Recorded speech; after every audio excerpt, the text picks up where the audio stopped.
CR Radhakrishnan ഇവിടെ CPM-ന്റെ പ്രതിനിധി അല്പസമയം മുൻപ് പറയുന്നത് അങ്ങ് ശ്രദ്ധിച്ചു കാണുമല്ലോ. അതായത് ഈ കേസിൽ ഹൈക്കോടതിയുടെ ഭാഗത്ത് നിന്നും കാര്യമായ വിമർശനങ്ങൾ ഉണ്ടായിട്ടില്ല എന്ന് അദ്ദേഹം ചൂണ്ടിക്കാണിക്കുകയാണ്. അങ്ങ് ഈ കേസ് ആദ്യഘട്ടം മുതൽ കൃത്യമായി നിരീക്ഷിക്കുന്ന ഒരു വ്യക്തി എന്ന നിലയിൽ അങ്ങനെ ഒരു വിലയിരുത്തൽ താങ്കൾക്കുണ്ടോ? ഒരിക്കലുമില്ല. കോടതി പല തവണ കേരള ഹൈക്കോടതി തിരുവിതാംകൂർ ദേവസ്വം ബോർഡിൻ്റെ പ്രവർത്തനങ്ങളെ, അതുപോലെ കൊച്ചി ദേവസ്വം ബോർഡിൻ്റെ പ്രവർത്തനങ്ങളെ, പിന്നെ ചോറ്റാനിക്കര ക്ഷേത്രത്തിലെ ഗോളകയുടെ കാര്യമൊന്നും നമ്മൾ മറന്നു പോകരുത്. ഇതിനൊക്കെ വിമർശിച്ചുകൊണ്ട് കേരള ഹൈക്കോടതി നിശിതമായി വിമർശിച്ചുകൊണ്ട് നിരവധി ഉത്തരവുകൾ പുറപ്പെടുവിച്ചിട്ടുണ്ട്. ഇപ്പോൾ തന്നെ നമുക്കറിയാം, നമ്മുടെ വയനാട്ടിലെ തിരുനെല്ലി തൃശ്ശിലേരി ദേവസ്വങ്ങളുടെ ഒരു ജഡ്ജ്മെൻറ്റ് ബഹുമാനപ്പെട്ട സുപ്രീം കോടതി ഒരു ജഡ്ജ്മെൻ്റ് ഉണ്ടായി. വളരെ ക്ലിയറാണ്. ദേവധനം ഒരാൾക്കും എടുക്കാനുള്ളതല്ല. അത് ഏത് ബാങ്കാണെങ്കിലും ഉടൻ തിരിച്ചു കൊടുക്കണം. വളരെ വ്യക്തമാണ് ആ ഉത്തരവ്. ആ ഉത്തരവ് പിൻപറ്റിക്കൊണ്ട് വേണം ഈ കേരളത്തിലെ തിരുവിതാംകൂർ, കൊച്ചി, മലബാർ തുടങ്ങിയ ഹിന്ദു ധർമ്മസ്ഥാപനങ്ങളുടെ കഴിഞ്ഞ കാലത്തെ ഭരണത്തെപ്പറ്റി സുതാര്യമായി വിലയിരുത്തണം. അപ്പോൾ ഇതിൻ്റെ അടിസ്ഥാന നിയമങ്ങളിൽ സർക്കാരുകൾക്ക്, സംസ്ഥാന സർക്കാരുകൾക്ക് വളരെ പരിമിതമായ അധികാരങ്ങളാണുള്ളത്. വളരെ പരിമിതമായ നേർത്ത ഇടപെടാനുള്ള അവകാശം മാത്രമേ ഉള്ളൂ. പക്ഷേ സംഭവിക്കുന്നത് എന്താണ്? നമ്മൾ 2018 ബഹുമാനപ്പെട്ട സുപ്രീം കോടതി ശബരിമല സംബന്ധിച്ച്, യുവതീ പ്രവേശനം സംബന്ധിച്ച് ഒരു വിധിന്യായം പുറപ്പെടുവിച്ചു. അത് ഈ ശബരിമല അമ്പലം 76 വർഷമായി തിരുവിതാംകൂർ ദേവസ്വം ബോർഡ് ഭരിച്ചുകൊണ്ടിരിക്കുന്ന അമ്പലമാണ്. ഈ തിരുവിതാംകൂർ ദേവസ്വം ബോർഡ് ഭരിക്കുന്ന അമ്പലം അവിടെ 1954 മുതൽ സ്ത്രീ പ്രവേശനം വിലക്കി ഉത്തരവുള്ളതാണ്. ആ ഉത്തരവിറക്കിയത് തിരുവിതാംകൂർ ദേവസ്വം ബോർഡ് അധികാരികളാണ്. ഇപ്പോഴും നിലവിലുണ്ട്. ആ ജിയോ നമുക്ക് എപ്പോഴും ലഭ്യമാണ്. അതിൻ്റെ അടിസ്ഥാനത്തിൽ ഒരു ഉത്തരവ് ഇറങ്ങുമ്പോൾ, ആ കേസ് വന്നപ്പോൾ അതിൽ അഫിഡവിറ്റ് സത്യവാങ്മൂലം കൊടുത്തതാരാണ്? വളരെ വളരെ വ്യക്തമായി ഒന്ന് പരിശോധിക്കൂ. ഇതിൻ്റെ സ്റ്റേക്ക് ഹോൾഡറായ തിരുവിതാംകൂർ ദേവസ്വം ബോർഡാണോ ഗവൺമെൻറ്റാണോ? അവിടെ മുതൽ ഒന്ന് പരിശോധിച്ചാൽ എനിക്ക് രാഷ്ട്രീയ ലക്ഷ്യങ്ങളൊന്നും ഇല്ലാത്തതുകൊണ്ട് ഞാൻ അതിലേക്ക് പോകുന്നില്ല. പക്ഷേ ഈ ജയചന്ദ്രൻ മാസ്റ്റർ പറഞ്ഞ എല്ലാ കാര്യങ്ങളോടും യോജിപ്പില്ല. ഒരു കാര്യം വളരെ വ്യക്തമാണ്. പല ഭരണത്തലവന്മാർ കഴിഞ്ഞ വർഷങ്ങളായി ഭരിച്ച് ഹിന്ദുധർമ്മ സ്ഥാപനങ്ങൾ, ഈ ചരിത്ര പ്രാധാന്യമുള്ള, പൗരാണിക പ്രാധാന്യമുള്ള ഹിന്ദുക്കളുടെ ആരാധനാലയങ്ങൾ വലിയ നാശനഷ്ടങ്ങൾ ഉണ്ടാക്കിയിട്ടുണ്ടെന്നുള്ള കാര്യം ഒരു തർക്കവുമില്ല. 2018 ജഡ്ജ്മെൻറ്റിനെ തുടർന്നുണ്ടായ സംഭവം എന്താണ്? സംസ്ഥാന ഗവൺമെൻറ് ഇറക്കിയ ഒരു ഉത്തരവുണ്ട്. 1965 പ്രൈവറ്റ് ടെമ്പിൾ വർഷിപ്പ് ആക്ട്. ആ ആക്ടിലെ 2B അത് ഈ അൾട്രാ വൈറസ് എന്നാണ് മാത്രമാണ് കോടതി പറഞ്ഞത്. അവിടെ ആരെയും കയറ്റാനും പറഞ്ഞില്ല, ഇറക്കാനും പറഞ്ഞില്ല. ബട്ട് എന്താണ് കേരളത്തിൽ ആകമാനം സംഭവിച്ചതെന്ന് നമ്മുടെ രാജ്യത്തെ മുഴുവൻ ജനങ്ങൾക്കും പൗരന്മാർക്കും അറിയാം. എന്ത് സംഭവിച്ചാലും ശരി, അത് പോട്ടെ. അത് കഴിഞ്ഞ് അതിനൊരു പുനരവലോകന ഹർജികൾ വന്നപ്പോൾ എന്താണ് സംഭവിച്ചത്? 35ഓളം ഹർജികൾ വന്നു. സംസ്ഥാന ഗവൺമെൻറ് ഈ പുനരവലോകന ഹർജിയെ എതിർത്തു. ശരി, ന്യായമാണ്, എനിക്കൊരു തർക്കവുമില്ല.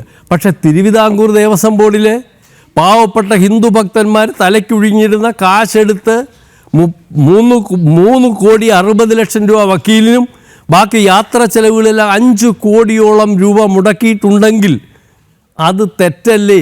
ദേവസ്വം ബോർഡിലെ അധികാരികൾക്ക് അവർ നിശ്ചയിച്ച ഒരു ഉത്തരവ്, അവർ 1950 പുറപ്പെടുവിച്ച ഒരു ഉത്തരവ്, സ്ത്രീ പ്രവേശനം 10-നും 50-നും ഇടയ്ക്കുള്ള സ്ത്രീകൾ ശബരിമലയ്ക്ക് പോകുന്നത് വിലക്കിക്കൊണ്ടുള്ള ഉത്തരവ് അവരുടെ ഉത്തരവാണ്.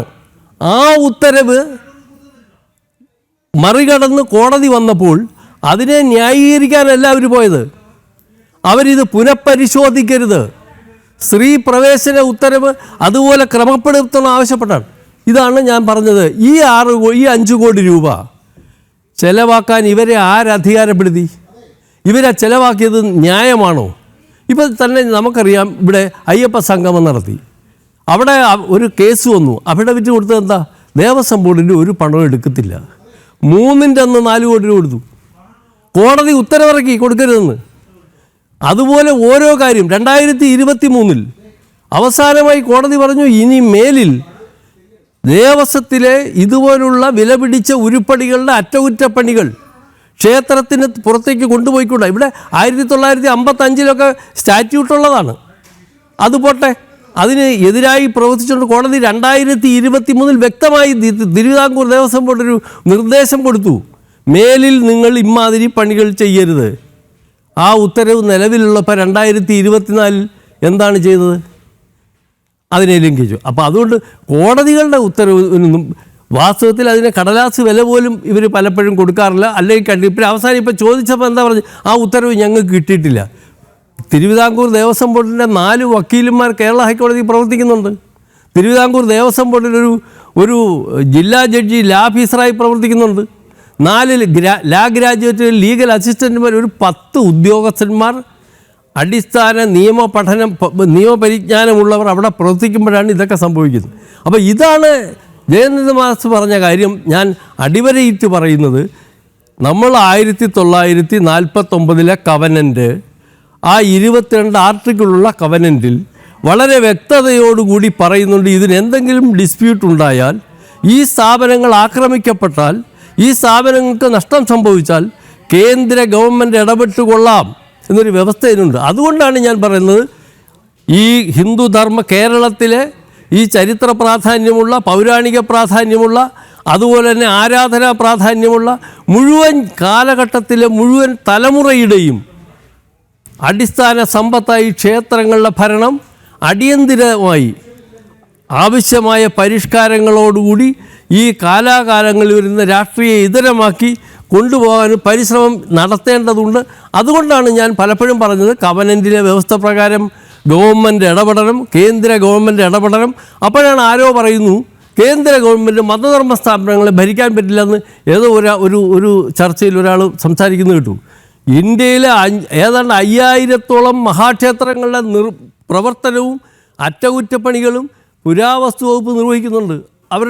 അവരുടെ പ്രൊട്ടക്റ്റഡ് മോണ്യുമെൻ്റായിട്ട് സംരക്ഷിക്കുന്നുണ്ട്. അതുപോലെ തന്നെ മാനവോപശേഷി മന്ത്രാലയം വളരെ പ്രാധാന്യമുള്ള ക്ഷേത്രങ്ങൾക്കെല്ലാം ഫണ്ട് കൊടുക്കുന്നുണ്ട്.